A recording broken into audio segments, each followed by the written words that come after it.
Well, hi, everybody, and welcome to Bomber Field here in Los Alamos. And today, essentially, well, we're still in the first round of the 2022 New Mexico State High School Baseball Championships. And this morning, it will be the Los Alamos High School Hilltoppers, of course, at the home team here against the Valencia Jaguars. Valencia, of course, are very, very close to Los Lunas. Kind of way out. Well, not that close. kind of way out in the boonies. We thought the first time we went to Valencia, we thought we were lost. But anyway, Los Alamos winning the ball game yesterday. It's the best 2 out of 3. So if Los Alamos wins this particular ball game, then this particular first round will be over. If Valencia wins this, then they'll play another game at 1 o'clock. So a doubleheader today for the Hilltoppers if they lose, but they can make it simple just by winning this ball game. And so this is Gene Mortensen along with Mike Mays. It's going to be our pleasure to bring you this ball game this morning between the Hilltoppers and the Jaguars. And Los Alamos yesterday, Mike, they had no problem with the Jaguars. No, they did not. The Toppers winning that one handily, 11-1. So the Toppers up 1-0 in this best of 3 series. And like you said, Gene, if the Toppers can hold serve here in game 1 today, then there will be no need for that third game. But you can imagine the Jaguars are going to come out swinging today. So we're just about ready to go. We'll set the Topper lineup for you, or the Topper defense for you, rather. Zach Gonzalez at first base today. Diego Rodriguez getting the start at second. At third base, Maddox Martinez. And at shortstop, Taylor Drake.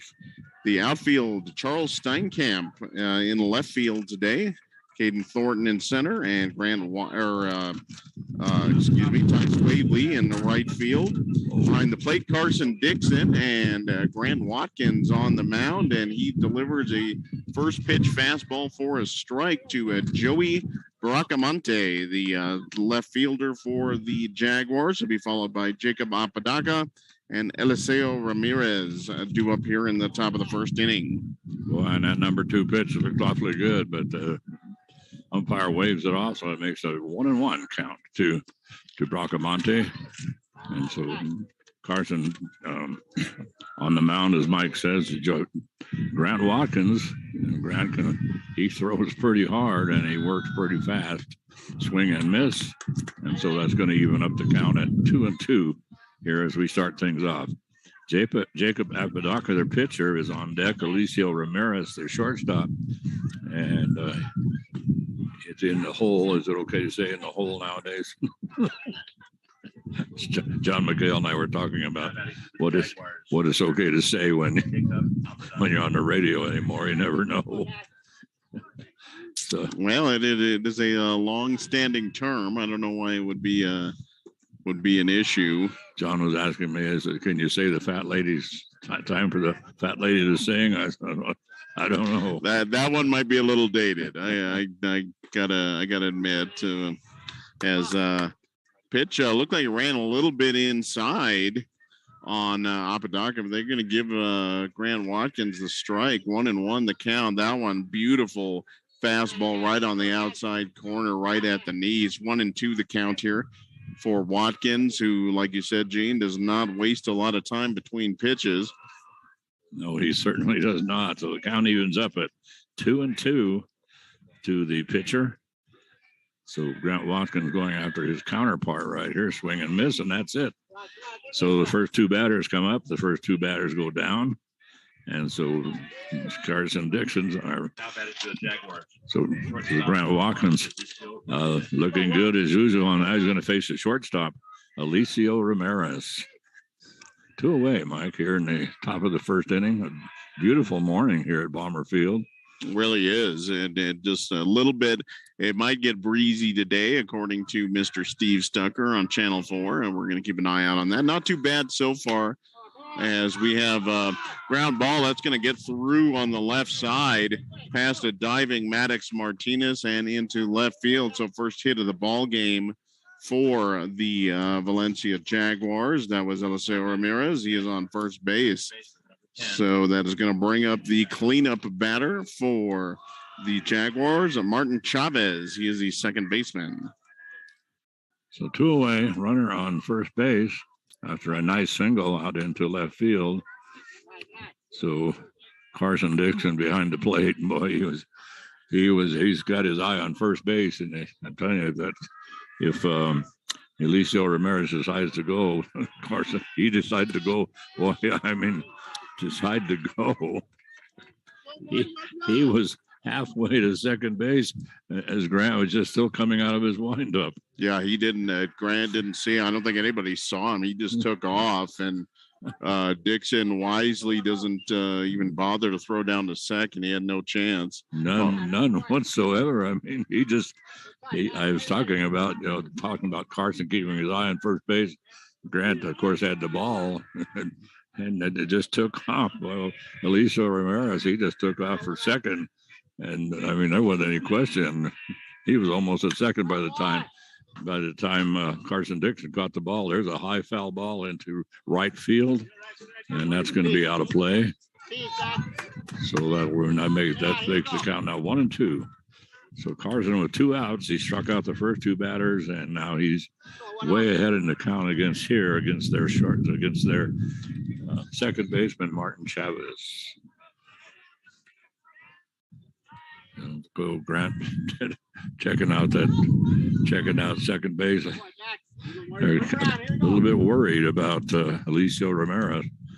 Yeah, and actually, boy, that's something you don't see. Chavez requested time and was granted it before the pitch. That's usually not an issue with Grant Watkins. He's usually 3, 4, 5 seconds in between pitches. That's about it. Yeah, he and Taylor Drake waste absolutely no time on that mound. And there's a foul ball that's going to be out of play over the back screen. So the count still stayed. Now I get 1-2, 2 away. And a runner in scoring position for the Jaguars. That's Eliseo Romero, their shortstop. And he stole second base, with no problem. So 2-2 is the count. 1-2 is the count. And there's strike 3. Nice breaking ball. Bottom dropped out of it for Grant Watkins, and down goes Martin Chavez. So for the Jaguars, they get no runs on 1 hit, no topper errors. 1 left on base at the end of this top of the first inning. So no scores so far, and that is going to put the Toppers up. They will make their first appearance at the plate. And their lineup today, Gene, Caden Thornton is going to lead things off as usual. He's the center fielder. He'll be followed by Ty Swavely in right. Grant Watkins, the pitcher, is batting third. Taylor Drake is in the cleanup spot. He is the shortstop. Charles Steinkamp goes to left field today. A little bit of a switch there, but he will bat fifth. Diego Rodriguez, the second baseman, number 6 in the order, followed by Carson Dixon, the catcher, Zach Gonzalez, the first baseman, and the number 9 batter this morning, Maddox Martinez. He is the third baseman for the Jaguars. Daniel Jaramillo is at first base. Martin Chavez at second, who just went down on strikes. Andrew Apodaca is the third baseman. Eliseo Ramirez, the shortstop. And out in the outfield, Joey Baracamonte in left field. Eddie Baracamonte in center. And Drake Moorhead is the right fielder behind the plate. Elon Zamora, just average run-of-the-mill garden variety first name. There's Zaylon. He is the catcher, and on the bump this morning, and Jacob Apodaca. So the Toppers been swinging some good bats recently. We'll see if that stays. That remains to be the case here against Jacob Apodaca. Yeah, and it's going to be Caden Thornton coming to the plate for the first time here. And the first pitch catches that outside corner and makes it strike 1. So Jacob Apodaca going up against right now Caden Thornton, who normally leads off. As Mike pointed out, another strike. Wow. So that caught the outside corner. So 2 good pitches now coming from Jacob Apodaca, and he leads in the count right now, 0-2. to Caden Thornton. This one's a little low, gets away from the catcher, but yeah, things are mixed up a little bit here, Mike, because Caden Thornton normally plays center, and that's what he is playing. But then Tice Waverly, who always bats second and plays left field, he's playing right field. And then Charles Steinkamp has switched over, and he's in left field. So I'm not sure exactly what Jason Martinez is. Well, of course, what he had to do, of course, was plan for yesterday, and then he essentially has to plan for 2 games today. But hopefully for Los Alamos, they can wrap this thing up. As a 2-2 is the count right now, and Caden Thornton.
Shortstop doing an outstanding job of backup there for the Jaguars, and so that did not allow Caden Thornton to advance, but he does end up on third base, essentially on a fielder's choice, but he didn't really have to go after him. He was on second base, but so he moved down to third, and right now, Mike, we have at the plate the pitcher, Grant Watkins. He bats left-handed.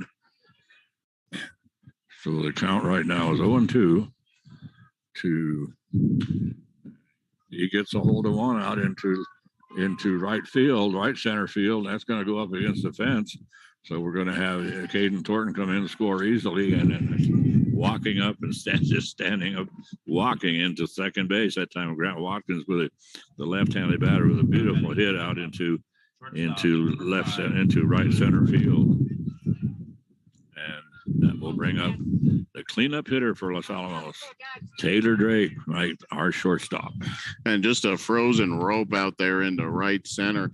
Grant didn't look like he even really swung that hard. First pitch. And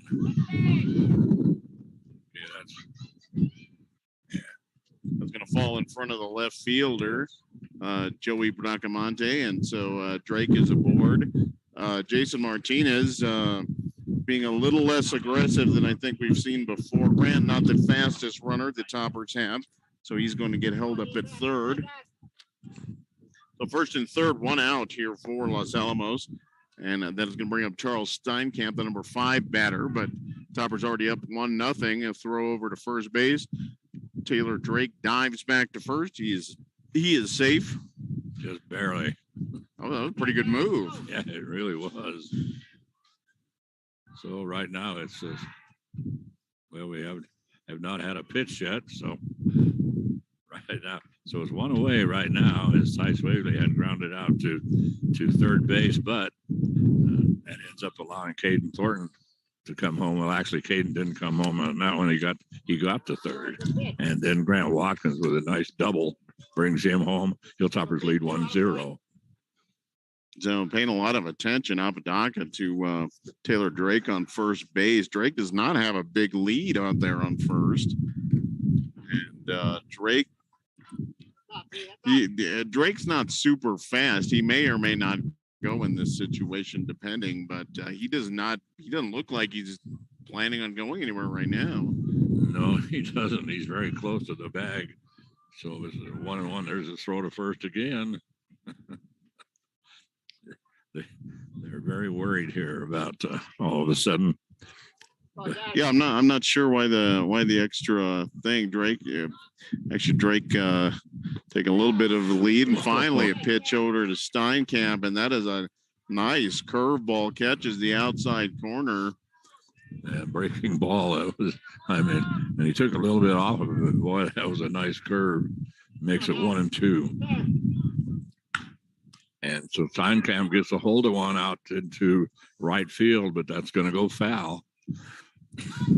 Had a couple of close calls. That one only maybe a couple of yards foul there, and we had one in the top of the first inning by the Jaguars that was a little bit closer than that. So, but neither one of the right fielders playing very close to the line. But that one was not fouled by a whole lot, and that way and that hit the grass and it just died. It didn't go anywhere. So there's a ground ball down to the shortstop. He's just going to go to second, throw to first. It's not in time, and so they do bring home Grant Watkins, and then Taylor Drake is being thrown out on the fielder's choice. So Taylor Drake and then Grant Watkins ends up on first with the fielder's choice. Taylor Drake is thrown out by the shortstop as he tried to get down to second base. They tried for a double play, but did not come up with it. Hilltoppers now lead 2-0, and at the plate right now is the second baseman Diego Rodriguez. 2 outs, Mike. Ooh, nice pitch. Whoa. Yeah, well, that was a great fastball right on the outside corner, and Apodaca does not get the call. That was a pretty darn good-looking pitch. It certainly was. I mean, that's the best pitch he's thrown this entire ball game. This one's going to go into the dirt, get away from the catcher. He doesn't know where the ball is. He finally runs it down. But that does allow Charles Steinkamp to go down to second base. So Charles at second base. It's a 2-0 ball game right now. And Charles and Diego Rodriguez at the plate for Los Alamos. And he's ahead in the count. It's 2-0. Oh. Well, that almost beat him. Yeah, that ran inside. Diego able to get out of the way, but that was kind of a close shave there. Home run ball on the way. I think that one did get him. I think it might have. That was supposed to be the home run ball, meatball down the middle. And actually, he threw it inside. And with not much power on it either. No, that's the pitch between the two. That's the one you want to get hit with for sure. But, yeah, he took a lot off of that. But interestingly, Apodaca, when he threw it, he was not looking at the plate. He was kind of looking toward third base. Yeah, it's like he really was a beautiful hit out into center field. And that's going to be caught by the center fielder. And so the tagging up for Los Alamos is Charles Steinkamp. He'll come home. But a nice hit by Diego that right to Eddie Bracamonte. That was Carson Dixon, the catcher. So Carson flies out to center. Boy, that was a beautiful hit. But the center fielder right there for him, and that was Eddie Bracamonte. So now we have the left-handed batter for Los Alamos. It's going to be Zach Gonzalez. Zach is the first baseman for Los Alamos. he and Grant Watkins, the only two left-handed batters on the team. Zach doesn't always bat left-handed. He's kind of switches back and forth. And the count to Zach right now, Mike, is 1 strike. Wow, 2 outs. And we have runners on first and second.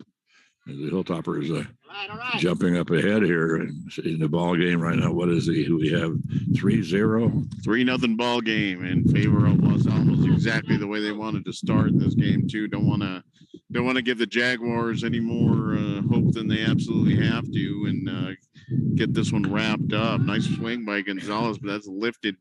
It's lifted up, and that's trouble. Yes. Did he pull it down? Oh my goodness! The catch made by Martin Chavez, the second baseman. It looked like Daniel Jaramillo, the first baseman, was on top of it, and then he lost it. But Chavez right behind him, and he grabbed it about 6 inches above the dirt. Yes. Wow, what a catch! Yeah, and it was kind of amazing too, because you could see the first baseman. The first baseman, Daniel Jaramillo, he was just like, he had no idea where the ball was. He was kind of bouncing around back and forth looking up, but Martin Chavez knew where the ball was. So anyway, so Zach Gonzalez flies out to second base, and so the Hilltoppers put up 8 batters in that inning, Mike, and they now lead 3-0 here against the Jaguars after 1 inning of play. Yep, the Toppers pushing 3 runs across on 4 hits. No Jaguar errors, 2 left on base. But the Toppers with a quick 3-0 lead. And, of course, Toppers, if they win this ball game, they will advance in the Class 4A baseball playoffs. And they will play right this minute. It appears they would play Santa Teresa, the number 6 seed. The Desert Warriors had no problem in their first game yesterday, so they are well positioned to move on as well. Actually, not a whole lot of close games in the Friday round of this best of 3 series in Class 4A. There was one close one, and I'll have to look up and see who that was. The other ones were pretty close to 10 runs. That one is lifted into right center, and that is going to go up against the fence. That was for the Andrew Apodaca, but he tripped rounding first base and has to hold on first. That was in the alley. That should have been 2 bases, but he could not keep his feet. So he is on board with a base hit after taking a stumble there. But that was a nice shot. It really was. Eddie Bracamonte, the center fielder, now up to bat for the Jaguars as the first batter. Andrew Apodaca. He picks up, he should have had a double like Mike says, but he had a little trouble tripping on first base or so. With a swing and miss to Eddie Bracamonte, and he'll be followed by Daniel Jaramillo. Eddie is the center fielder for the Jaguars. Hilltoppers leading in this ballgame 3-0. We're in the top of the second inning. Throw to first. The old pitchers are certainly worried about these base runners. The interesting thing is the Joey Bracamonte. I mean, Alicio Ramirez got on, and he practically walked to second base. Nobody even looked at, nobody even looked in his direction. It was he was just down. I couldn't believe how far down the baseline he was when finally Grant decided that. He went ahead and threw the pitch, and Carson Dixon just, as Mike said, just wisely just let him go. So we have a runner on first. We have nobody out. This is only the second batter of the inning. That is Eddie Bracamonte. Another throw to first. Yeah. That's one thing I like about softball. You can't play off. Yeah, you don't have that.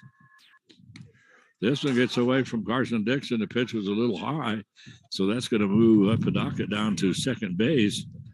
And Eddie Bracamonte right now, the count is full. 3 balls, 2 strikes, nobody out, runner on second, 3-0 ball game. Hilltoppers up in this best of 3 series are already up one game. And Watkins pitching from the stretch, still giving the runner a lot of attention.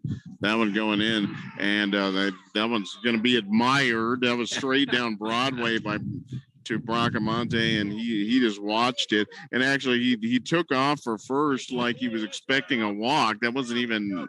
There was no doubt that was a strike. He didn't even flinch his bat. I'm not sure. Yeah, he didn't. He was not gonna He was not gonna talk his way into that call. Well, he just threw the bat down and headed toward first base.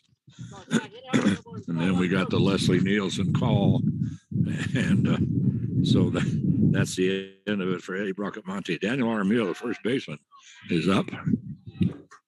Left-handed batter, and pitch from Grant Watkins, his first pitch. That's going to sail outside.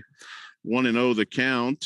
So Jaramillo is the number 7 hitter for the Valencia Jaguars. Drake Moorhead on deck.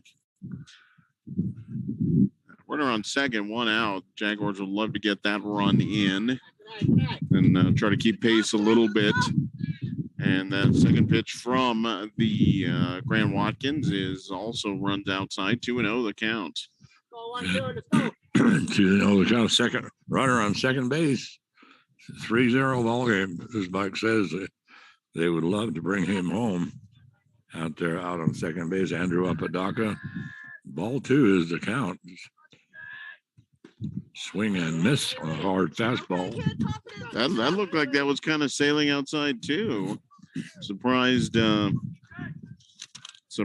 Daniel didn't take that one. 2-1 the count. And as Watkins steps off, that's very unusual. Watkins being a little more deliberate than he usually is right now. He usually has no problem delivering to the plate. And now Jaramillo is going to step out of the batter's box. A little cat and mouse going on. They're actually not paying that much attention to the runner on second right now. There doesn't look like there's any funny business over there. And then, whoa, what was that? Whoa, I don't know. Boy, talk about stretching it out and chasing it. Wow, on a curveball. Boy, that ball's moving all over the place. I wonder if the wind didn't catch that or something, but Jaramillo takes a slap at it. Now that one fouled straight down into the ground, and Carson Dixon swallows it up. Boy, last game we saw against Taos, Gene, Carson Dixon took an absolute beating behind the plate. Boy, did he ever. He got really conked really bad, and it was a hard fastball, and it got tipped by the batter. And the batter just barely tipped it with the bat, and all it did was just change the direction of the ball right smack into the middle of Carson's face mask. So that ball gets away from Carson, and so down to third base goes Andrew Apodaca. But we were sitting right behind the backstop, and boy, you could hear that ball hit that. I mean, it was just a little click on the bat. It was just click and then thud. Boy, I mean, then ball gets away from the catcher on the strike. I thought he caught a piece of that. Sounded like he did. Yes, that's what I thought. But apparently not. Momentarily gets away from Dixon, but he's able to throw out the runner at first. So runner at third stays put. That is out number 2. But runner at third here, 2 down for the Jaguars, and that is going to bring up to the plate Drake Moorhead. He is the right fielder, number 8 batter for the Jaguars. So Jaguars. And I see, so Grant Watkins was being very, very deliberate with runner on base, but with the runner on third now, he's gone back to his windup and he's gone back to his regular pace of delivery. Well, nice fastball, and that's strike 3. So Grant shuts everything down here with a final strikeout against Drake Moorhead. So that will do it, Mike, as the Jaguars come up. The first batter, Andrew Apodaca, with a nice single, and he gets stranded at third base. And that's interesting because Apodaca should have had a double, but again stumbled rounding first base, and he gets stranded at third. So I wonder if that didn't cost him a run, just unable to keep his feet. So, but in any event, 3-0 ball game coming up for the Toppers in this bottom of the second inning. That will be as they sent 8 hitters to the plate. Maddox Martinez, number 9 batter, is going to lead things off here. He's the third baseman. Then we're going to follow with the top of the order, Caden Thornton in the center field, and Ty Swaley, the right fielder. Watkins will follow if any of those gentlemen get aboard. So 3-0 advantage. And Gene, of course, we broadcast here on the Los Alamos Daily Post YouTube channel. We want to thank Carol Clark and the Daily Post for their support of Hilltopper Sports. And of course, we also want to thank the Los Alamos Fire Department and the Los Alamos Police Department. Thank you guys for all you do to keep us safe and keep everything running smoothly. And we're really pulling for the fire department. They got a lot of stuff coming up on their plate here pretty quick. Yeah, they really do. So we're going to start things off here in the bottom of the second inning. At the bottom of the order, Maddox Martinez. Hilltopper put up 8 batters in that first inning, and interestingly enough, there's a high foul ball down the third baseline. Interestingly enough, in that last inning, Mike, let me see. The Jaguars, well, they put up 9 batters in 2 innings. Hilltoppers put up 9 batters in 1 inning. So Maddox Martinez is going to lead it off. He's a number 9 batter.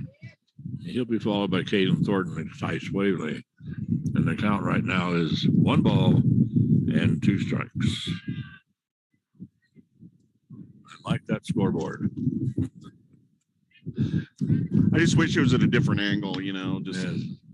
Like they need to take something out of the Milwaukee playbook over there and just have it so it's facing like Milwaukee softball. Yeah, that's they could not have found a worse angle for that if they tried. Might as well just put it backwards. Boy, nice hit out into and so that's going to go out into center field, and that's going to fall in. And so Maddox Martinez starts things off with a nice single. And so he pulls up at first base. And then now we're at the top of the order, the center fielder, Caden Thornton. And Caden scored the first run of this ball game. Yeah, he reached a nice clean single to right center, his first at bat, and came around to score. So nobody down here. Martinez with a generous lead over there at first. Martinez not super fast. Oh, and a breaking ball, and that's going to hit Caden right between the shoulder blades. Wow. So he gets hit. Second hit batter of the ball game. And the catcher, Elon Zamora, going to go talk to his pitcher. And, second hit batter. And now one of the coaches is going to step out and have a conversation. Apodaca is actually, some of his pitches have been beautiful, but he's also had a couple of control issues, and that, like I said, that's the second hit batter of this ball game. And now first and second for Los Alamos, nobody out with a big part of the order coming up to bat. This is a critical sequence here for the Jaguars. They really can't afford to fall behind a whole lot further than they already are. Yeah, and the head coach or the manager or whatever they call him here in baseball, that's Carlos Ramirez, goes out to talk to his pitcher. It didn't stay very long. I think he just told him quit hitting the batters, and so well, that is good advice. That's why he's the manager. Gene. That's right. That's why they gave him the job. Ty Swavely's at plate, and he's in right field in this particular ball game. Ty Swavely, there's nobody out. We have a runner on first as Maddox Martinez opens things up with a nice single. And now it's ball 2 to Swavely. Starts to swing, checks it, and it's a ball. A little high there, right at the letters there for Swavely. And 3-0, so we might as well just mark down the 3-2 now, Gene. Yes, Save some of the time. There's the home run ball right there. Boy, that is about as meatball as you can possibly get. And hit that thing. Swavely, who has some power, he didn't even think about swinging. I never have understood that. Derry takes a hard, so this is going to go out into left field. And that's going to drop in. That's going to go all the way back to the fence. And that's going to be at least 3 bags for Ty. And Ty trips between second and third. He's able to scramble back to second, but he lost his footing halfway through. And his helmet. And he's walking around a little gingerly, Gene. I don't know what happened, but he was about 30 feet off second. He was going to make third, no problem whatsoever, and then he tripped.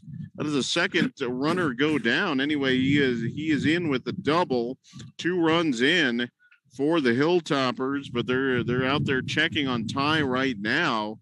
And Ty was dinged up a little bit the other day as well, trying to make a play. It's the same thing down at second base. Yeah, he was in that. Oh, that's right. Yes, that was on the base paths. So, they're taking a look at him. They're still looking at him.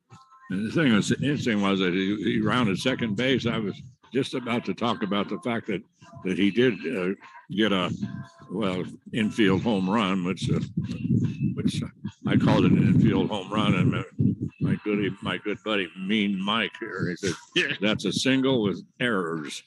It absolutely was infield home run. So anyway, I thought he was going to do it again. That ball went out of left field, went all the way to the fence, and Ty just took off, rounded second. He was, like Mike said, halfway to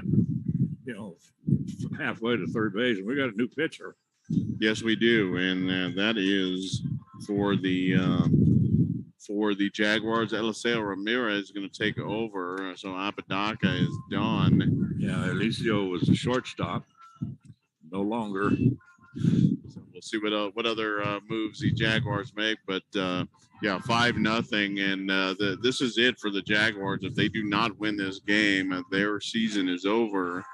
So short hook there for Jacob Apodaca, and gave away after that line drive double.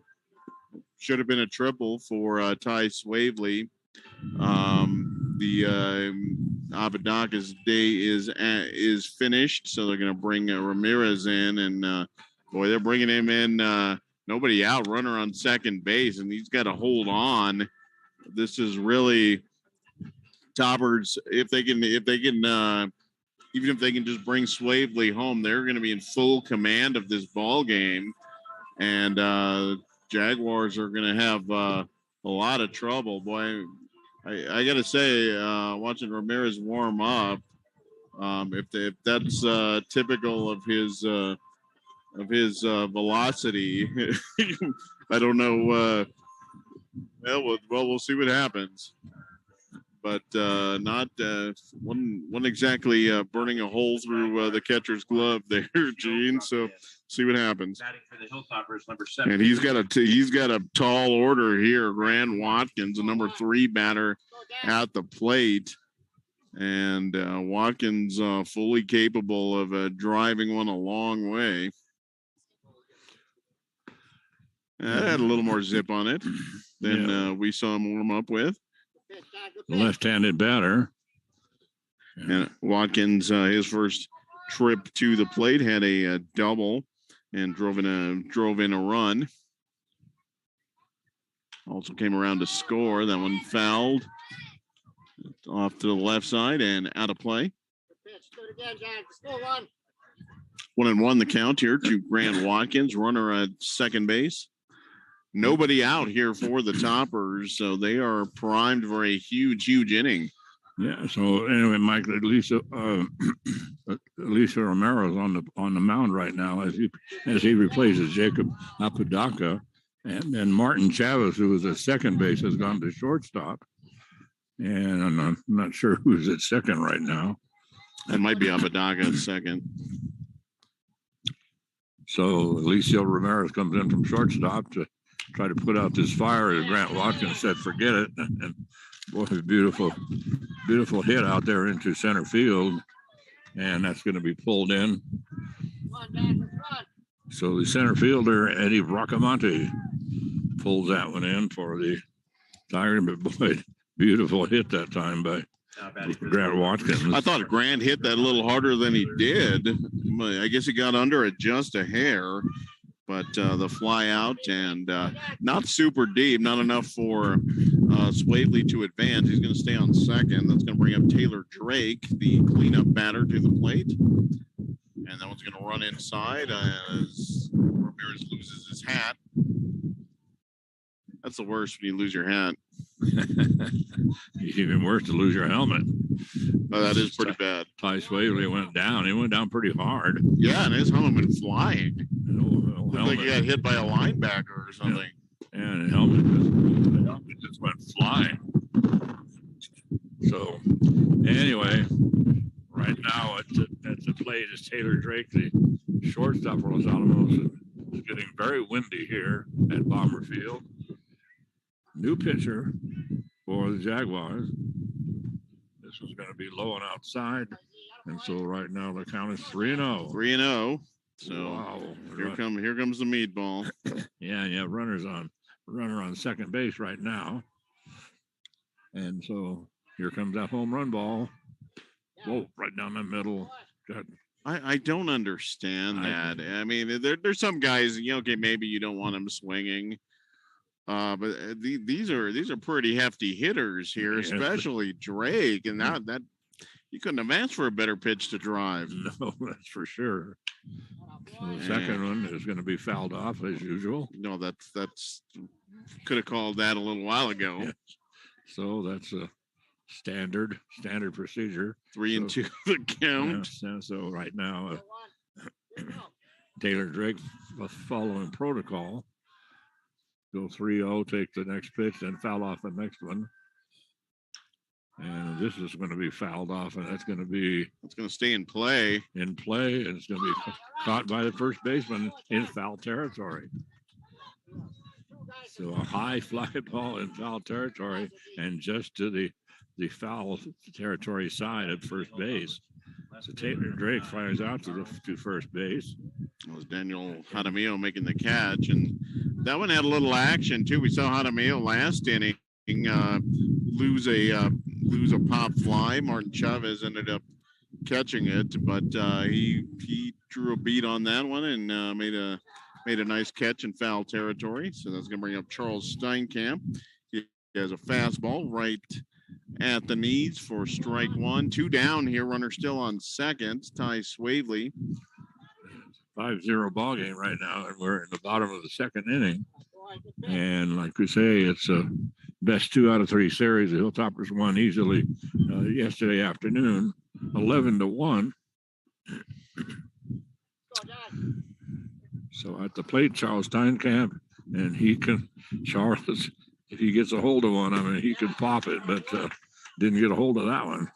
It takes a clean swing, and the count right now goes to 1-1, 2 outs, and the Hilltoppers have a runner on second. That's Ty Swavely. He's been there for a while.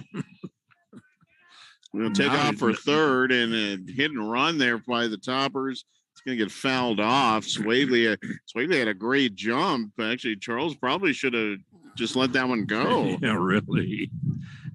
He really should, because boy, Ty took off, and there wasn't any question that he was going to make third base easily. And so, like Mike says, though, the hit and run was on. So now it's 1 ball and 2 strikes, and still a runner on second. So Ty back to second base. Whoa, my God. Whoa, that was, I mean, boy, I mean, low and outside. Charles Stein can't believe it. I can't believe it either. Yeah, they're going to ring him up. That was that looked like that was well outside, and even if it caught some of the plate, it was a little low. But Ramirez getting the benefit of the call, and so Steinkamp goes down looking. So that'll end it. But the Toppers come up with another 2 runs on 2 hits, no Jaguar errors. 1 left on base. Ty Swavely was on second base with nobody out and never moved. So in any event, the Toppers up 5-0 here, heading into the top of the 3rd inning.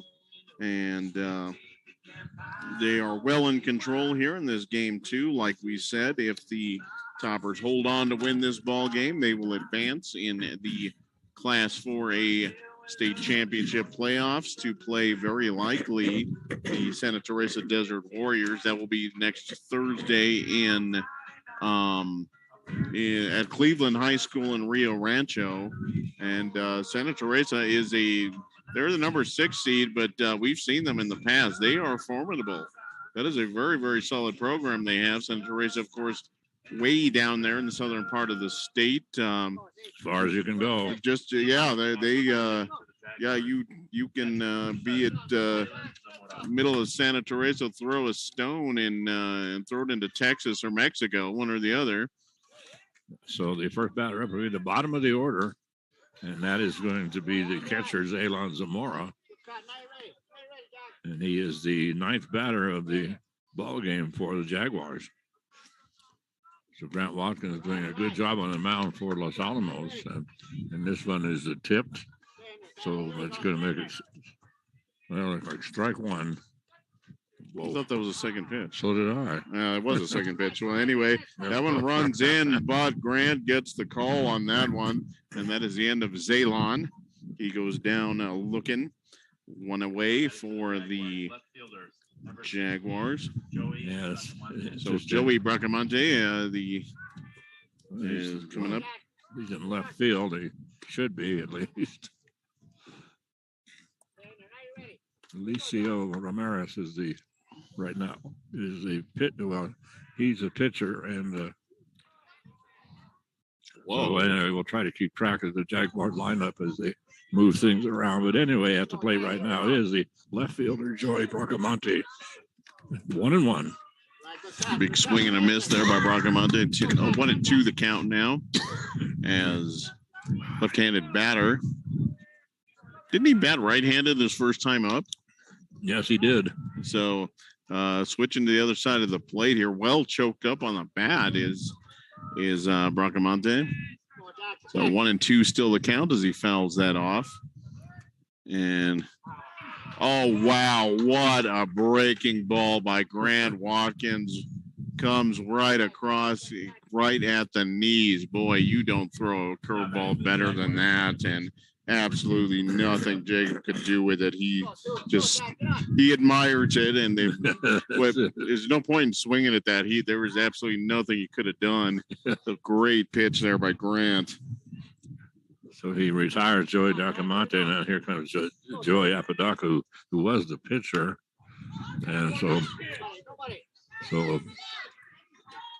fly ball, that's going to be pulled in by the Hilltoppers, Diego Rodriguez out by second base. So a pop fly out third, second, and Diego pulls it in for Los Alamos. And so Jacob Apodaca goes down. So it's 3 up, 3 down for the Jaguars. And after 2.5 innings of play, right now it's a 5-0 ball game as the Hilltoppers up in the ball game right now and well in control. And we move around down to Mike to the bottom of the 3rd inning. The Hilltoppers up. We'll start off with Diego Rodriguez. Yeah, Rodriguez due up, and he'll be followed by Carson Dixon, and then Zach Gonzalez, 6, 7, and 8 in the Topper lineup. So Toppers up 5-0. If they can get a rally or two going here, Gene, they'll be in position to close this one out early, which I'm sure is exactly what Jason Martinez, the Topper manager, would love to do. Toppers, again, will not play again until Thursday. Assuming they hang on to this game, they will not play until Thursday. And they will face either Santa Teresa or Bloomfield. Santa Teresa winning their first game yesterday handily. And pretty solid baseball program down there. So that could be a good test for the Toppers, who are playing very, very well right now, and have been playing. Got off to a little bit of a bumpy start. Had a pretty rough first about 3 weeks of the season, but they were playing some good competition. We were talking about the Albuquerque Academy game a little while ago. Academy is the #1 seed in this tournament, and they are formidable. Boy, did they look good when they came up here. They just pretty much romped us. So we will see. That was a while ago, but Academy usually pretty solid, and if that game was indicative of the way they play, they will be very, very tough to beat. Diego Rodriguez at the plate for Los Alamos to start things off here. And the bottom of the third inning, fouls the first pitch off. And Diego will be followed, let's see, by Carson Dixon, the catcher, and then Zach Gonzalez, the first base. Good way, Jack. Here we go. 1 strike is the count right now. The new pitcher, this one's going to be, try to take something off of that. All it did was it just dropped on him. Took a little too much off of it, I think.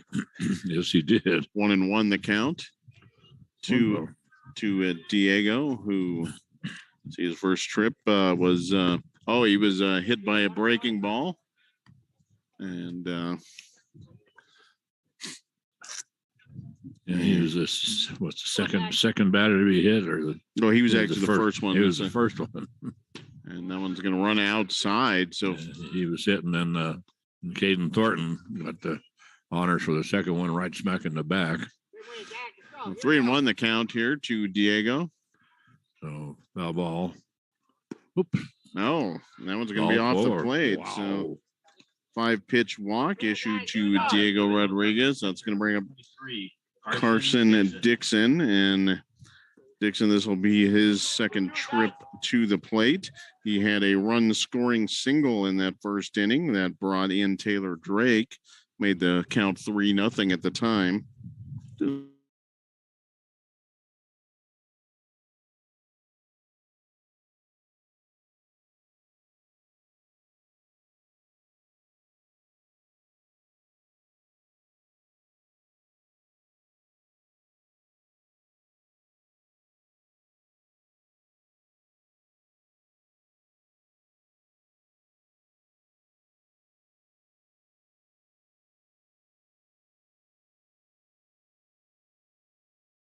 Is having a little trouble finding the plate right now for the Jaguars. And Dixon steps out of the batter's box, and boy, it's a little breezy. It was a nice day out here today. Yeah, it is. Really nice. So first. Whoa. Quick. He was just kind of standing there on the mound, and all of a sudden he zipped that thing to first. What a great throw. Just barely getting back in time was Diego Rodriguez. This one's going to be low and outside. That's going to make the count right now 2-0 to Carson Dixon. And then following him will be the first baseman, Zach Gonzalez. Can you see the number of the second baseman out there, Mike? I think that's Apodaca out there in second. Looks like a number 2 to me. Yeah, it is. So yeah, that is Apodaca on second base. So he went from pitcher to second, and the second baseman Martin Chavez went to short, and the short went to pitch. So they just moved around a little bit. Now it's ball 3. So way ahead in the count. So 8 pitches and 7 balls thrown by Ramirez, and that one is going to run. Actually, that didn't look like that horrible of a pitch, but that did run inside. I thought he might get the call there, but a 4-pitch walk following a 5-pitch walk. So runners at first and second, and Dixon will be golden run for. Yes. First baseman, number 15. And that golden runner, Gene. Let's see who that is. That is Jack Moody. Yeah, Jack Moody, right? He is the golden runner. And another ball from Ramirez, and that one was well low. So that is 10 balls out of 11 pitches. Zach Gonzalez, left-handed batter, but yeah, it's been nothing but walk so far. This one's also going to be low and inside. Oh, and it's ball 2. So as Mike said, he had a 5-pitch walk, 4-pitch walk. Now he's behind ball 2 here against Zach Gonzalez, who's batting left-handed. He lets one fly down the left field line. That's going to go out of play. So that makes the count 2-1. So I imagine, and the manager over there, Carlos Ramirez, getting a little jumpy. A little bit. So we'll see. We'll see if Alicio is going to stay in or not, as Gonzalez requests timeout. Boy, the runners seem to be unnerving the pitchers a little bit today. Yeah, really. Even Grant Watkins, who's cool as a cucumber, he's got caught up in that a couple of times. That one's going to run high and outside, 3-1 the count. My goodness.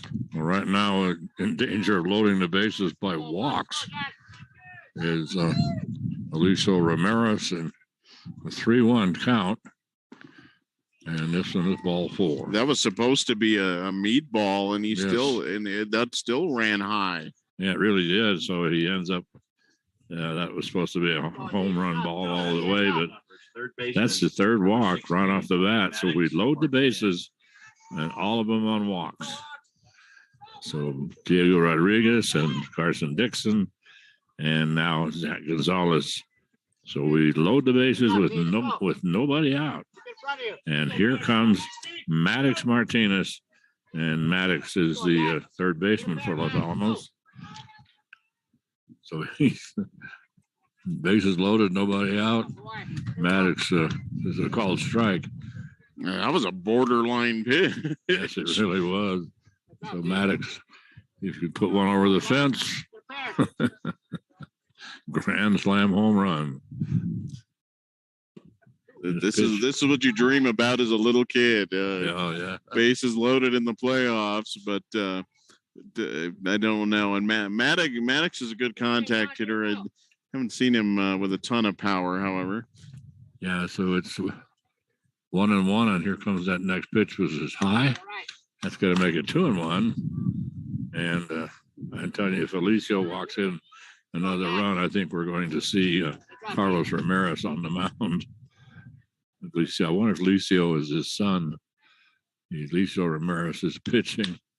And boy, beautiful hit this time by Maddox Martinez out into left field. Wow. Boy, he just zinged that thing. A line drive over the infield, coming down in the left field grass. And so let's see, that moves everybody. Okay, so that brings in 1 run. As Diego Rodriguez comes in from 3rd, and then Maddox Martinez with a beautiful single out into left. So the bases are still loaded. And now we're at the top of the order. And Caden Thornton, the center fielder for Los Alamos, and he's in that same situation. Bases loaded, nobody out. Called strike. Falling behind 0-2 quickly. The Hilltoppers could really do some damage here in this top of the third. And that pitch was high. And Caden Thornton went for it. He didn't have a chance to hit that ball. No, a little unusual. Caden chasing one way out of the strike zone, and he goes down on strikes. Still one away here, and that's going to bring up Ty Swaley to the plate. Still bases juiced. Oh boy, he was trying to put this as a 10-0 ball game with one swing. Yeah. Huge swing by Swaley, but cannot get a hold of it. Well, last time he was up, he actually hit a triple ball, and out to left field, hit almost the fence, and he was going as he rounded second base. He was about halfway to third, and then he just suddenly it looked like he just tripped over a tripwire or something, and he just went flying, and helmet came out, and so he ended up back at second base. Boy, Alicio now. Actually, that was pretty close. A little bit off the plate, but pretty close to take with 2 strikes. Yeah, and the thing that was interesting was that the infield for the Jaguars started to run to the dugout, so they thought that was a third out. Yeah, they thought that was a third strike and the third out, and neither was correct. Yes. And even Alicio, the pitcher, started to go. Everybody was. So now we have anyway, Ty Swaley now strikes out. So Alicio Ramirez, after loading the bases with walks, and then he gave up a single, and now he struck out the next 2 batters. And here comes Grant Watkins, left-handed batter. That one's inside, Mike. Yeah, still bases loaded here, but I tell you what, if the Jaguars can get out of here with just giving up the 1 run, that's going to give a little boost of confidence, I think. Yeah, a little bit. And so right now the bases are still loaded. We have Carson Dixon on third, Zach Gonzalez on second, and Maddox Martinez down there with the single on first base. Grant Watkins gets a hold of one. This one's going to go out into center field, and right there pulled in is looks like Eddie Bracamonte came and pulled that one in. So Alicio gets out of the inning unbelievably, walks the first 3 batters, gives up a single, and interestingly enough, that 1 run, and the Hilltoppers left the bases loaded. Wow. Had the bases loaded, nobody out. Got a single in from Martinez to drive 1 run in, and that was it. That was all the Toppers come up with at the top of the order as well. So a little bit of a missed opportunity there for Los Alamos. Eliseo Ramirez loading the bases all on walks. I think that was on 14 pitches. He loaded the bases, but Toppers can only manufacture 1 run off of it. Still well in control here, 6-0 heading into the top of the 4th inning, but a little bit of a missed opportunity. So for the Jaguars, they're going to need to get something going here pretty quick. Ramirez is going to start things off. He is due up. He'll be followed by Martin Chavez and Andrew Abataka. So 3, 4, and 5 due up for the Jaguars here in the top of the 4th inning. And you, of course, are listening to the Los Alamos Daily Post YouTube channel. And we want to thank our sponsors, the Los Alamos Fire Department and the Los Alamos Police Department. Thank you, gentlemen, our awesome first responders here in Los Alamos County. I want to thank them for all they do, and we want to thank them for their support of Hilltopper Sports here on the Los Alamos Daily Post.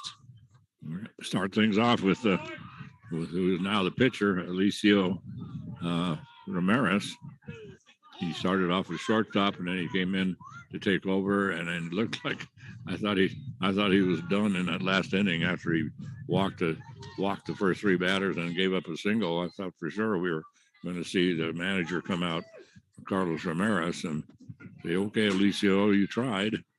But anyway, I was very surprised they didn't pull him, even after the third walk. And then I thought his goose was cooked after the single with the top of the order coming up. But he bounced back and got three very tough hitters out in a row to at least keep hopes alive here for the Jaguars. And up to bat now for the Jaguars, Martin Chavez. Yeah, he's now at shortstop. And 1-1 the count, 0-2 the count rather to Chavez, and another hook, trying to ring him up. He got Ramirez with the curve ball. That curve ball stays inside though, and now defensive swing there. I thought that was going to hit him. Yes. So the count remains at 1-2. We're in the top of the third inning, or the top of the fourth inning. Well, the Hilltoppers leading 6-0 in this ball game, and it's one away to start for the Jaguars. And Michael, that last inning, I thought, well, the way it was going, and there's a ground ball down to second to throw to first in time. Easy play last night for Los Alamos as it goes down. Ball goes right to Diego Rodriguez, and all he does is just scoop it up over to Zach Gonzalez. Easy play for Los Alamos as Martin Chavez, who's not playing at shortstop, and he goes ahead and grounds out to second, and that'll make it 2 away. So the Hilltoppers have retired the last 1, 2, 3, 4, 5, 6, 8, the last 8 batters. Ground ball to first base.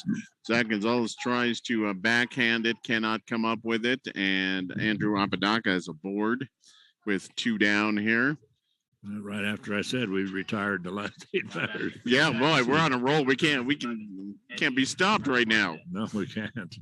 Eddie Bracamonte, the center fielder. And now I got to decide how I'm going to score that, Gene. I know how you scored it. So. I'll give him a hit. I'm feeling generous today. Well, you certainly are. It must have something to do with Mother's Day or something. Yeah, it really is.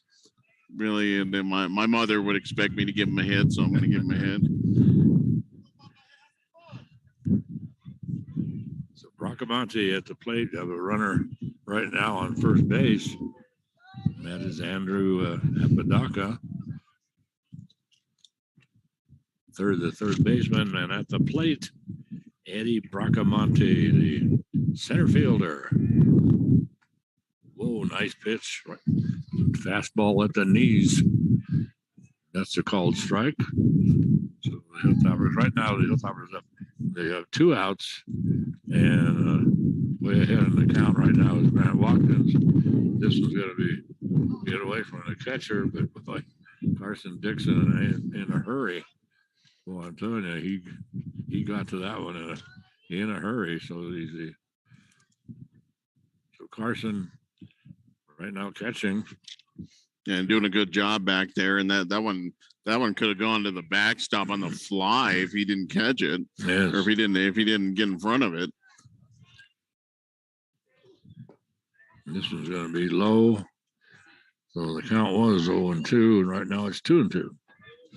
And they retired the first 2 batters, but then the nice single by Andrew Apodaca, and it might give him a hit.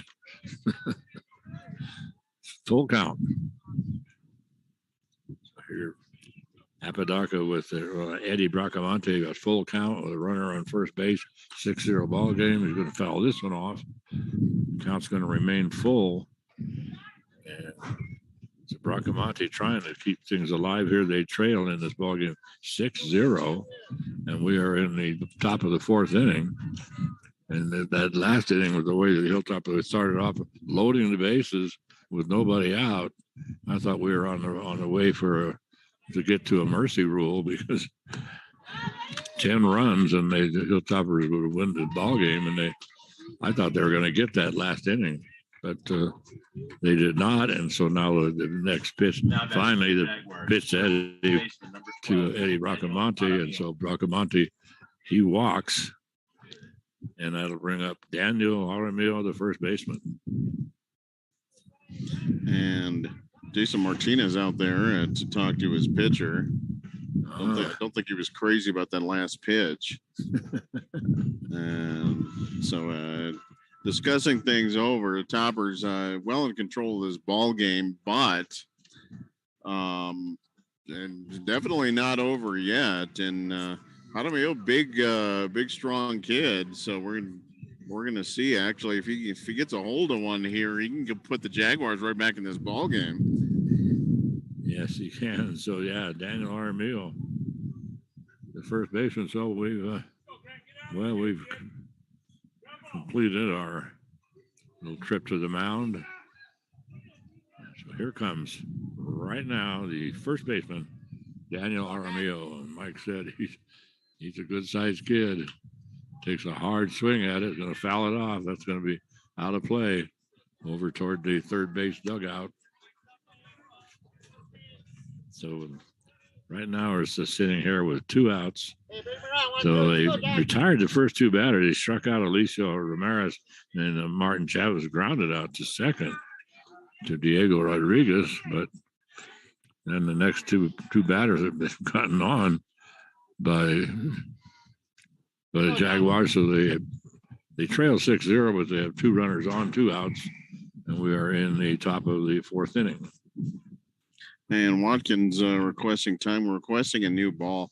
And I got to say, and Watkins has been such a fantastic pitcher for Los Alamos entire season, but the Jaguars on base, when nobody's on base, he's throwing very well. Nobody is on base. He's throwing very well. When the Jaguars do get on base, I don't know if they're doing something to distract him, but he looks very uncomfortable. Yes, he does. And and the runners both runners are playing way off base. And then of course down at second base down there is Andrew Apodaca. And Andrew, he acts like every time Grant throws a pitch. I think we've had a balk. Apparently so. So the runners advance. Yeah, and Grant was fooling around, and I think he was moving around a little too much, and his foot was on the rubber. There's only certain things they let you do when your foot is on the rubber, and I think Grant went a little bit too far with that. But anyway, the runners are going to advance, and we have runners at second and third. So still two out, and Grant now throwing from the windup once again.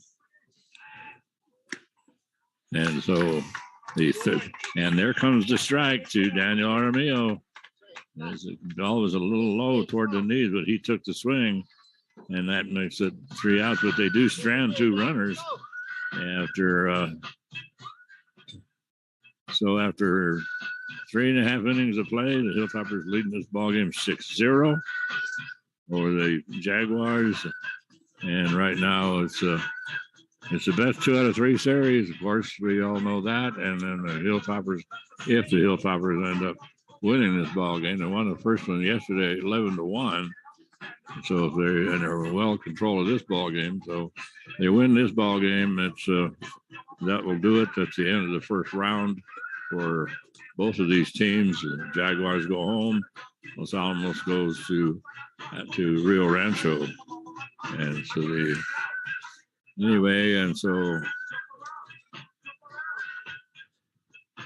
and Mike thinks we'll play Santa Teresa.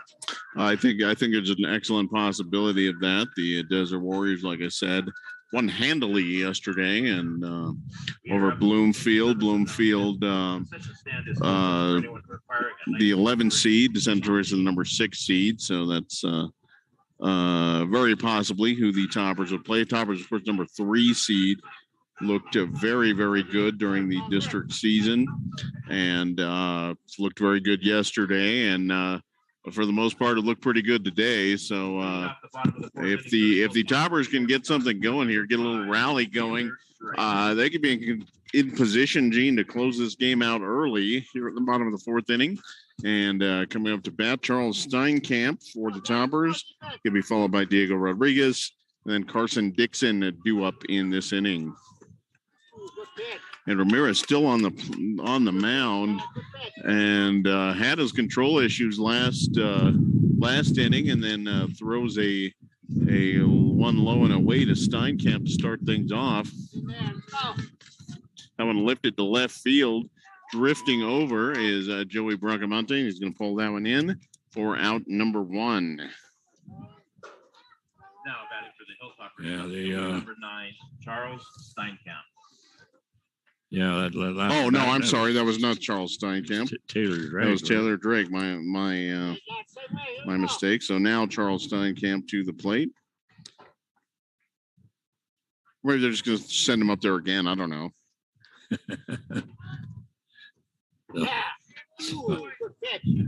Breaking ball there from Ramirez. That one's going to run just outside. Want to know the count? 1 away for Los Alamos here in this bottom of the fourth inning. Yes. Steinkamp is at left field, normally plays right field. And for this ball game, they put him in left. And he'll be followed by Diego Rodriguez. Diego normally plays second base, which he is playing right now. But Diego, they can move him around. Steinkamp with a nice hit, long high ball out into the right field, and it's going to come down right at the outfield grass. I mean, right smack at the start of the outfield grass. And then coming in to make the catch that time was the right fielder, and that was Drake Moorhead. So Drake Moorhead. Second baseman. Diego Rodriguez. So anyway, the Hilltoppers, they get Charles Steinkamp, and he flies out to right field, and that brings up Diego Rodriguez. And, let's see, when we went to Taos, Diego pitched. Yes, he did. So, and that last game against Taos, which was the last game of the district season, the last game of the regular season, it's the Hilltoppers won, and that was a pretty good ball game up there in Taos, because the Hilltoppers were undefeated when they went up there in district, and Taos gave them a good game. And so this one's going to go out into left field. It was actually left center. And well, I tell you, Joey Bracamonte, he moved all the way over from left field, almost to center field, and just pulled it in. So the Hilltoppers go 3 up, 3 down. And so Diego flies out to actually the left fielder. And so, first time the Toppers have failed to score in an inning. So, but they're still up 6-0 heading into the top of the 5th inning. But good inning there for Ramirez, who had been in a little bit of trouble, but no trouble that time. No, none whatsoever. So Los Alamos still up 6-0. Grant Watkins got into a little bit of a jam last inning, was able to get around it. And for the Jaguars, due up in this inning are the 8-9-1 batters, Drake Moorhead. He'll be followed by Elon Zamora. I think if I have another child, Gene, I think I'm going to name him Zaylon. Zaylon. Yes. It doesn't matter if it's a boy or girl. It makes no difference to me. And then Joey Bracamonte, the left fielder, is due up. He's the leadoff batter to face Watkins, who has gone 4 innings.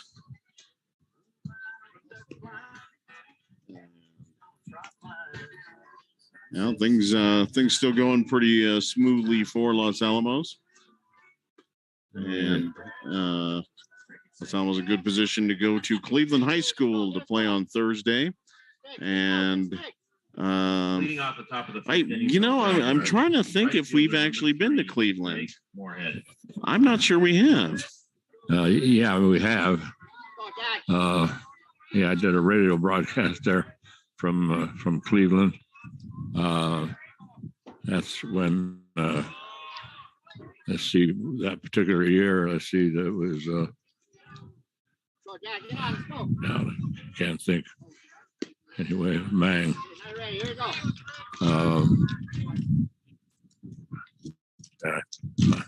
Losing my mind. Anyway, Mang, who went to play for the Lobos. That was his senior year. Oh, okay. So Connor or Jared, both of them ended up playing it was for Jared, UNM, and the older one. Yes, and two very formidable players. There was a ground ball over to Maddox Martinez, throws across the diamond in plenty of time to retire the Drake Moorhead. Now batting for the Jaguars. So that'll bring up the catcher, Mike's favorite player of the day, Elon Zamora. Elon. Right. That sounds like something you're watching something like Star Wars or something. That's a great Battlestar Galactica name or something like that. Zalon. Here comes Elon. Yeah, you don't mess with him. No, you don't. So Zalon, the hard ground ball down to third. Oh, and he beats it out, boy. Hard hit ball down to third base, right to Maddox Martinez, and Maddox able to knock it down. But boy, I mean, I think it must have hit him or something. He's walking a little gingerly or something. So now he was able to get the ball if he got the throw over to first, and just not in time as Zalon Zamora zoomed to first base. Great effort there by Maddox, but ended up had to scoop the ball off the ground and scrambled to his feet. Just couldn't get anything at all on the throw. That was actually that ended up being a closer play than I thought it was going to be. But Zalon able to beat it out. And, so now we're looking at Joey Bracamonte. This one gets way. The pitch gets way away from Carson Dixon, comes all the way back to the screen. Carson, she runs it down in a hurry, and while all that is going on, Elon Zamora zooms. It's 2 seconds. 1 ball, 1 strike is the count right now to Joey Bracamonte. And Joy is the left fielder. Grant Watkins. There's the bunt. And they're still go to first. So a nice sacrifice bunt that time. That'll make it 2 away, however. But it's a nice sacrifice bunt by Joey Bracamonte. And that moves the runner down to third. So they give up the out. Jaguars, second base, and number 2, Jacob Apodaca. So Joy with a sacrifice bunt. Runner on third. And at the plate, Jacob Apodaca. So he flies out right now to Ty Slavery in right field. No, that'll do it. Actually, sacrifice bunt there. I'm not sure that. So I was just going to say. I did. Trading an out for 1 base there doesn't make a whole lot of sense to me. But I mean, it was a nice bunt. Don't get me wrong, but yeah, I don't think down 6-0 in the 5th inning. I don't think you can afford the out in that situation. No, I thought about that same thing too. Like you're giving up an out to advance a runner when you're down 6-0. It's kind of the same thing that we talk about in basketball when there's a scramble for the ball. Some coach jumps up and runs timeout. So you say they end up sacrificing a timeout for a possible possession. Yeah, exactly. And there's in any given basketball game, I think there's maybe 5 possessions that it's worth burning a timeout for, and it almost invariably is not the one they call the timeout for. Yeah, that's right. Yeah, 5 timeouts, and it's just you see them scrambling. And of course, what's interesting is that both teams will be scrambling. Nobody has possession, but it's the first coach that jumps up and hollers timeout and gets the ball. Whether Yeah, it doesn't. Which the officials are not supposed to do. There needs to be clear possession established, and that apparently is not the case in high school basketball. It's just whoever happens to call the timeout first. Yeah, that loose ball rolling around all by itself, and the coach jumps up and yells timeout, and no referees give him to it right away. It's like almost a Leslie Nielsen type of scenario. So for the Hilltoppers, they're going to start things off with. Let's see who's up to bat for that. Is Hilltoppers. Dixon. Yes, it is. Carson Dixon up to bat. He'll be followed by Zach Gonzalez and Maddox Martinez. 7, 8, 9 due up for Los Alamos. 1-1 the count to Dixon. As the Toppers up 6-0. And like I said, they can put something together here. They could be in position to close this game out early. Yes, they could. Which says right now we're in the bottom of the 5th inning. 4 runs. Los Alamos in that 3rd inning had the bases loaded, nobody out, and just managed the 1 run in. And that seemed like a golden opportunity. That one's going to run high and inside. Dixon actually had to duck to avoid that pitch. 3-1 the count. And Ramirez, control-wise, been a little bit all over the place. And that one's going to run inside. Whoa, yes. And almost hit Carson. Well, that is a 5-pitch walk issued to Carson Dixon. The first baseman. in that 3rd inning, Ramirez allowed 3 straight walks, 3 walks and 2 strikes total. So Jack Mude will be the golden runner, and he'll run for Grant Watkins, the pitcher. So Mude now down on first base for Los Alamos, and at the plate for the Hilltoppers, Zach Gonzalez, the first baseman. Another left-handed batter. 2 left-handed batters for Los Alamos, Grant Watkins and Zach Gonzalez. And the count right now is 0-2.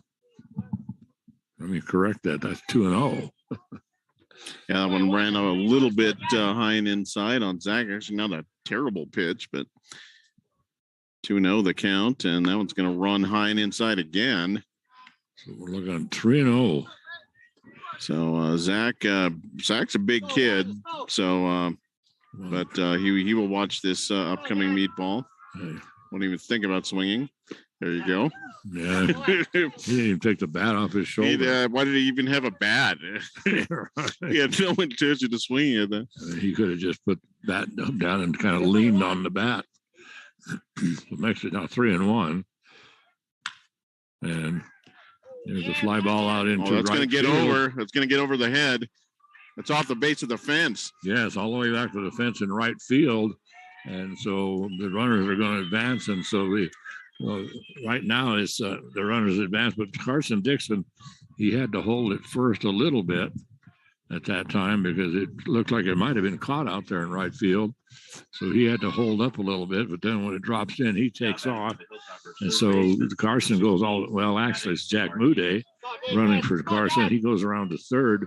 Zach Gonzalez ends up with a nice single, or a nice, actually a nice double, and nice double out in right field, out all the way to the fence, and that's going to bring up Maddox Martinez to third baseman, and for first pitch to him is a strike.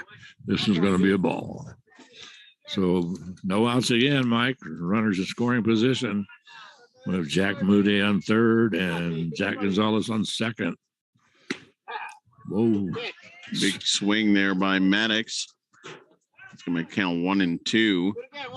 But, unfortunately, Mude had to hold up and was not able to score on the double as that one is fouled off by Maddox Martinez and out of play. Yeah, Carson had to wait and see if they were going to catch that thing out in right field. We had a beautiful play of softball yesterday on a hit to right field. The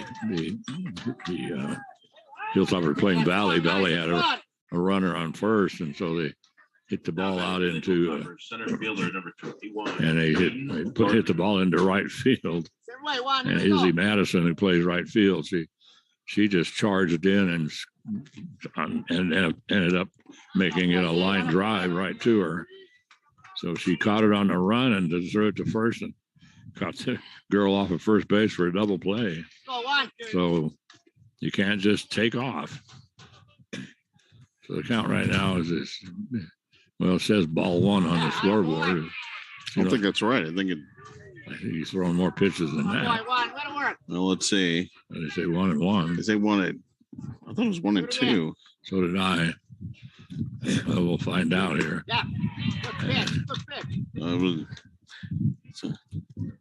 Swing and a miss. So obviously there was only one strike, Gene. I don't know why.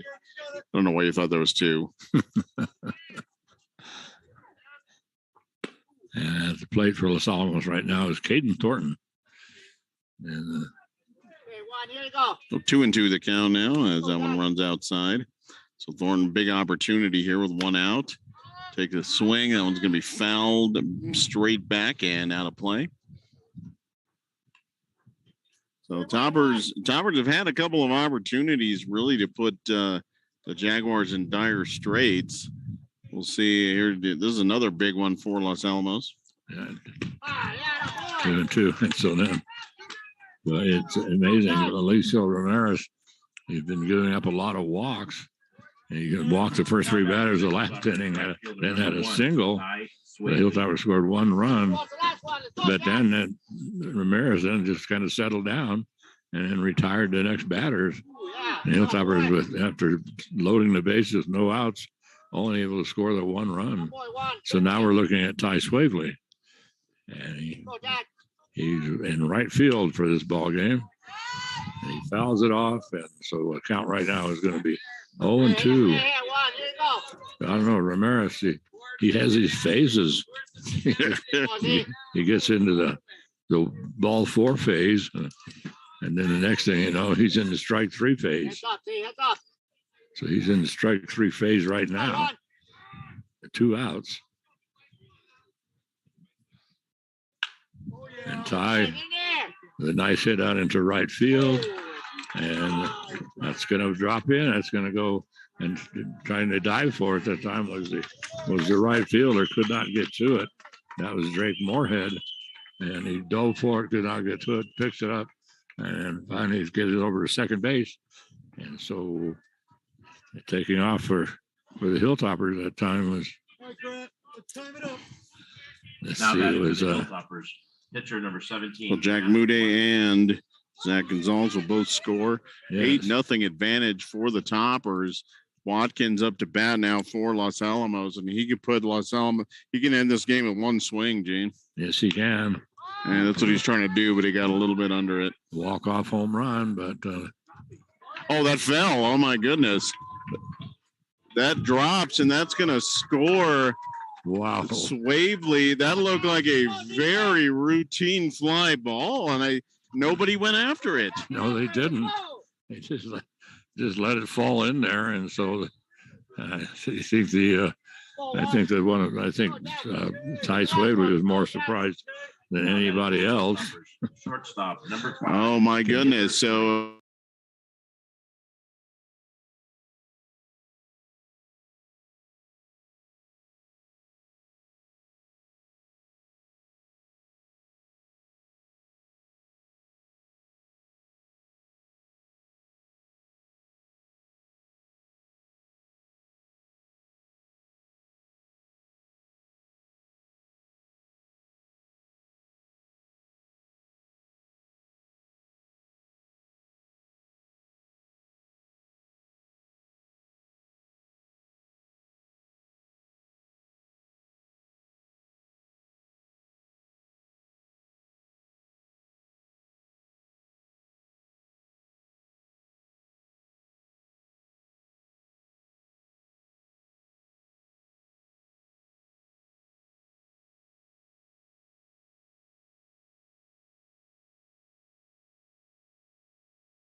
one errant pitch here can end this ball game. As Steinkamp is at the plate, or a base hit from Steinkamp, that would also do it. Yeah, so the ball gets away from the catcher. Wow, Zalon, boy, that looked like trouble. Zalon able to knock it down. That gets by him. This game's over. Yeah, that was it. Runners on the Hilltoppers at first and third, but they just need the one. Charles Steinkamp at the plate for Los Alamos. They only need the one run, and that'll do it. Yeah, that will end this game via the 10-run rule. 1-2 the count now to Steinkamp after he fouls one off. And base hit. That's gonna get through. This ball game's over. Yes, it is. Yes, it is. And so coming in from this time, coming in from third base is Grant Watkins. Runs up to the plate, stops right in front of the plate, and then jumps up with 2 feet to land on the plate. And so Grant closes things out with a little bit of drama. So anyway, so that'll do it.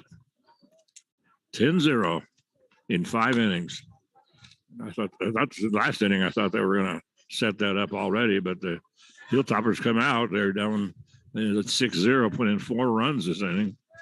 That's what they needed to do, and that's what they did. Yeah, and interesting for the last couple of innings, yeah, Toppers had the plate set and came up empty. And in this inning, the Jaguars should have gotten out of it. Oh, absolutely. They had 2 chances on 2 routine plays to end the inning, but could not make the catch. And Toppers able to keep things alive, and they win this ball game in 5 innings, 10-0. One Friday, 11-1 here at Bomber Field. They win this best of 3 series, 2-0, and they will advance to the quarterfinal round of the state playoffs, and they will take on either Santa Teresa or Bloomfield, depends on who wins that series.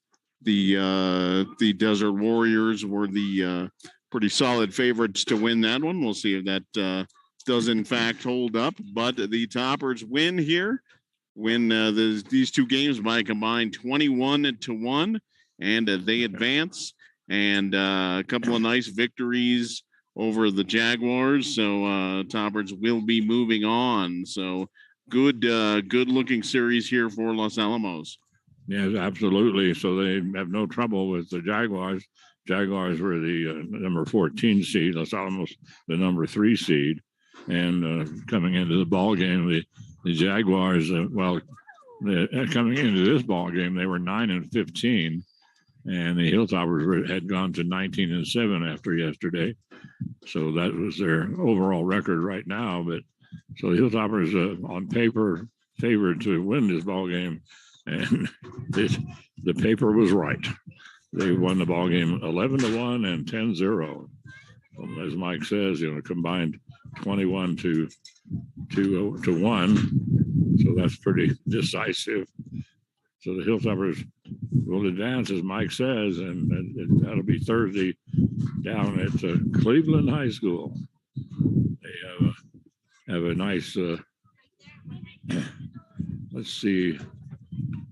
Yeah, and they have anyway, it's a pretty nice setup down there at Cleveland, the way they have the fields all set up. And did a game down there about, let's see, it was Zach Mang. Is that right? Yes. Zach Mang wrote it. That's who. So Zach was the oldest brother, Yeah. and he was absolutely no slouch himself. Yeah. He did play, I think he did play college ball. Trying to remember where he went, but then Jared and Connor Mang both went to the University of New Mexico, played D1 baseball, had pretty solid careers. Jared was actually signed into the Detroit Tiger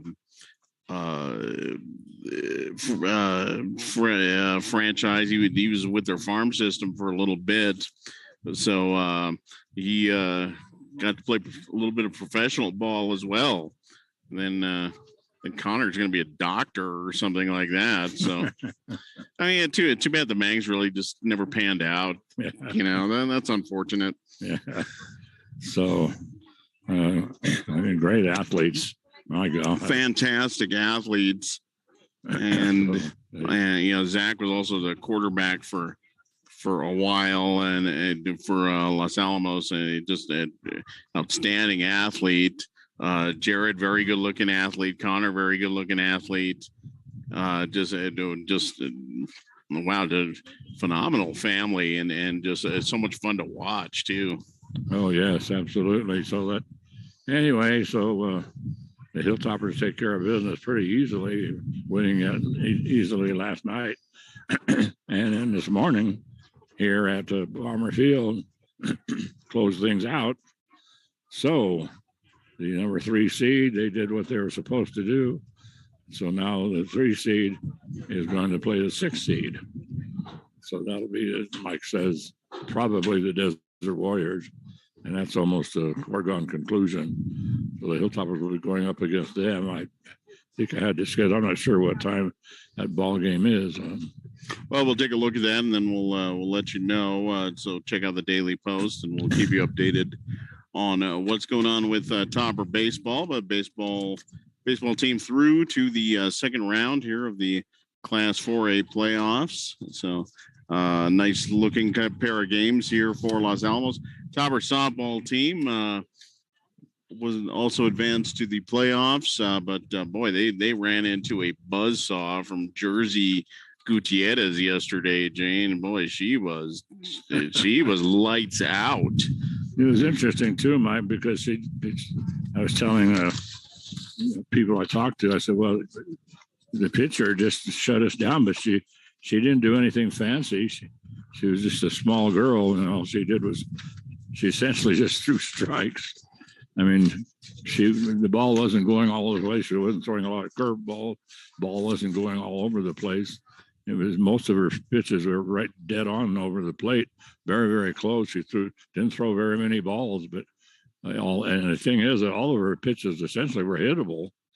But she had some steam on them, and the Hilltoppers just couldn't do anything against her. Yeah, Topper just could not catch up to her, and yeah, she was not a big girl at all. You wouldn't think she had that kind of zip on her fastball, but she was darn near unhittable yesterday. So Topper softball knocked down the first round here, but Topper baseball will advance, and they have almost a week to prepare, and they will have their full contingent of pitchers ready to go. Taylor Drake, Grant Watkins looked very good in this series.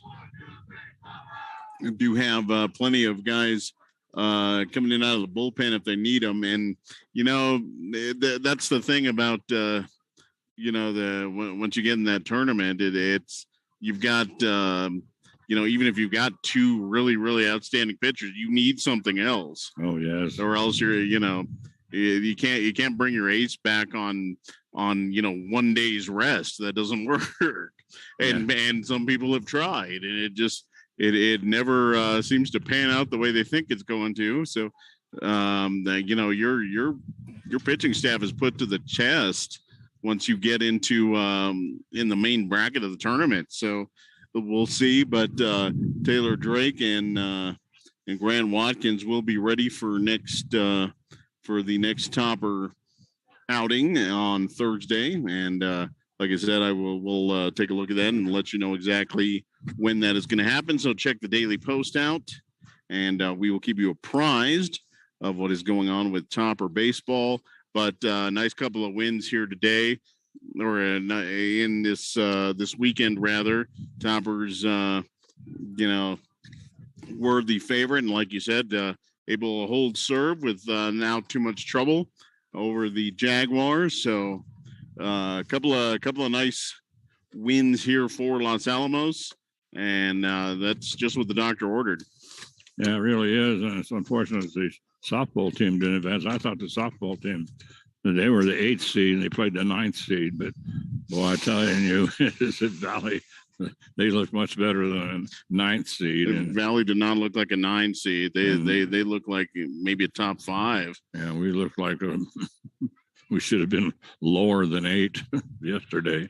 It was interesting because the Hilltopper girls, they had power, they had pitching, they had fielding, and just didn't come to fruition yesterday. But the Hilltopper boys, they've been looking good all season. They ended up the district. They were 12-0 in district, and they're 19-7 or 19. Let's see what is. I lost it. So where they go? Let's see. They are 19-7. Yes, that is correct. So Toppers, no, they're 20-7. Or no, wait. No, they're 20-7 because they won 2 games. Oh, they won today's game too. Yes. So 20-7. So 20-win season for the Hilltoppers. Not too shabby. No, you get in that 20 game realm. That's pretty good. Yeah, it really is. And so anyway, the Hilltoppers, well, they've been looking good all season, and they've got what they need. They have good pitching, good hitting, good fielding. I mean, they're a solid team. So we'll see what happens. But when you get down to that crazy state tournament, I mean, anything can happen, and I mean anything. So but we'll be there on Thursday at whatever time it is. I think it's a morning game or something like that. I don't think it seems like it was a morning game, but think it's an evening game. So anyway, so we'll find out. So the final score here, the Hilltoppers take it in 5, 10-0, and now they advance to the quarterfinals of the state tournament. So this is Gene Martinson for Mike Mays and for Nathan Limback and for John McHale, and especially for Carol Clark of the Los Alamos Daily Post, and for making all this possible and making it possible for us to bring you these ball games. And we're very, very happy to do it. And we'll be down there at Rio Rancho on Thursday to see how the Hilltoppers fare in this state tournament. So anyway, I want to thank everybody, and thank you for listening. And thanks for Carol Clark and all the crew. I really appreciate everybody's support of Los Alamos High School athletics. So that's going to wrap it up for us. And so we'll be back on the air on Thursday. So it's a beautiful day here in Los Alamos, and tomorrow is Mother's Day. So everybody be good to your mothers. Really, they were very, very good to you. I mean, you wouldn't even think about it, you know. Wasn't for your mother, you wouldn't be here. So anyway, that's it for us. Have a nice weekend, everybody, and make it a better weekend. All you got to do is put a little love in your heart. Don't forget to hug that penguin, but the most important thing you can always do is just be excellent to each other. And my wife, and our mother, fantastic mother, and I love her to death. So anyway, that'll do it for us. Bye-bye, everybody.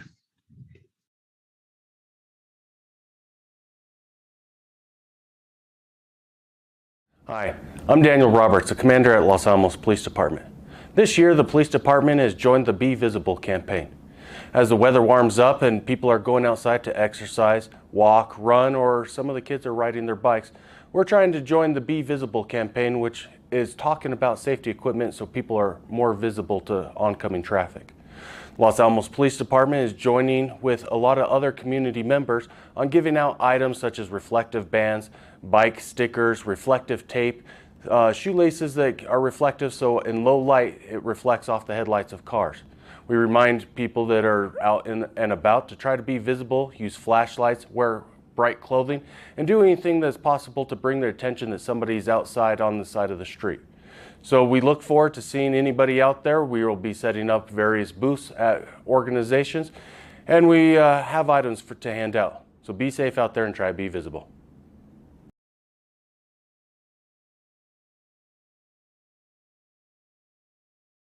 Hi, I'm Troy Hughes with Los Alamos Fire Department, reminding you that fall's upon us and winter's soon coming, so we'll start using our appliances more, like our furnace, our fireplaces, Make sure you get those appliances checked by a certified technician, especially the fireplaces. Make sure you've got a good chimney sweep, get that thing good and clean and ready to burn, and make sure you have a good working CO detector and smoke alarm in your home if you're going to use those appliances.